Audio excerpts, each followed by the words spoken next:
but I let this one go.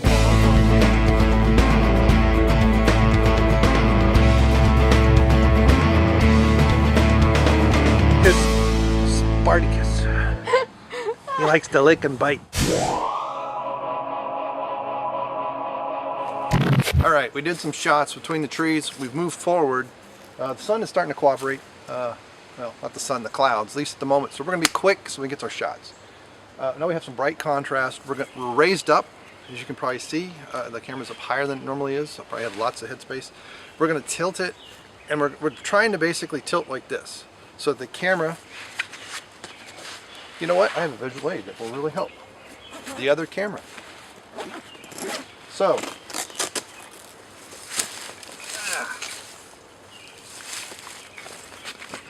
don't you love spur of the moment professional videos? So, basically, this being a film camera, we have it on the tripod. We're gonna tilt it this way, obviously, which is how we did the framing on the trees. Then we're gonna tilt it this way to kind of trying to get the light at an angle. We're probably gonna cut off maybe 2 feet up the trunk is about all we're gonna do, and get some of those roots with the bright sunshine and the sharp shadows. We're going to try and contrast as much as possible. Basically, we're going to shoot for the shadow, and then we're going to do some bracketing, which we did on the other one, and then we can do some HDRI where we can get brightness with lots of detail and darkness with lots of detail, and see how that comes out. But basically, and then who knows, we can do tilt shift and that kind of stuff in post-processing. That's basically what we're doing. And so let's take a picture of us. Get ready.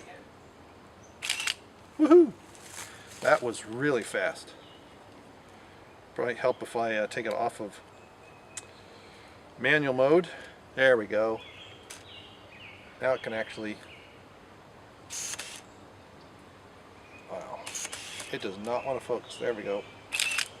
Nikon to Nikon. Woo! Alright, let's get cracking. I'll try to get my bag out of the dirt.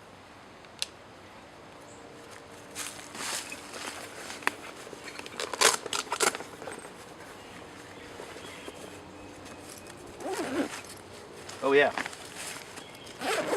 almost forgot. Earlier when we arrived here, we did see deer, and I keep hearing stuff over that way. That's a rather large something other moving around. Oh my goodness, we've got light, we've got bright. Okay, we gotta get going. We're gonna swing around afterwards. We're gonna do stuff that way. Something's poking me in the back. So we'll do here, we're gonna do there. It's gonna be crazy.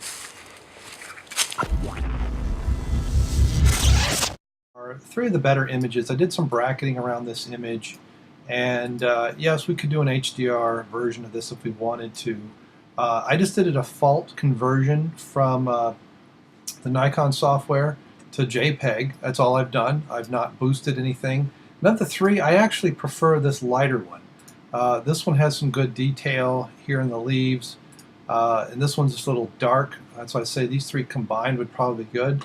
And if there's the man, we'll do an HDR version of this. But what I mentioned in the video and is this site right here is Tilt Shift Maker. I went ahead and signed up. You can do free. In fact, when I first started doing this, it was all free. And let me go ahead and upload this, and I'll talk while it's uploading. So you can do the free side. It's a little bit reduced resolution, and they've added a bunch of new features. It's only $12 a year to join this site, so I went ahead and did so. And we'll see. You can get larger versions of your file when you download them. They also have on the bokeh or bokeh, or however you say that properly. I've heard it pronounced a bazillion different ways. Instead of just round, you can get hexagon. You can get shapes like hearts and stars and other things if you want. And anyway, so this is what you have by default. And it usually puts things in the middle. And you can see on the right-hand side here, this is a nice tilt shift looking thing. And what basically, many times, especially if you use a telephoto, it's really effective on the telephoto, and that's what you see down here in these examples, is that it really makes it look like you've got some miniaturization going on there. And you can move it up and down. You can also make it wider. Now, for what my purposes, I want it a little bit wider. You can see it's enhancing the colors a little bit. We click preview. And this is really just a taste. And this is what I was talking about. You have these classical things for the bokeh style. I mean, I typically prefer the round, but you can see it's changing here. Even though that strength is now on is low, let's crank it up a little bit. And you can see here the high resolutions. Those are only available to be downloaded if you pay. So I kind of like that. I do want it a little bit stronger. And this is really just you playing with the settings and deciding what you like and what you don't like. And upload the image as many times as you want and get the effect. And so this has somewhat of the effect that I was going for, where we put the camera up on an angle, and it's obviously not a true tilt shift. It is a bit of a faux tilt shift, but you get the idea here. I think I want it a tiny bit wider. I want a little more of the tree.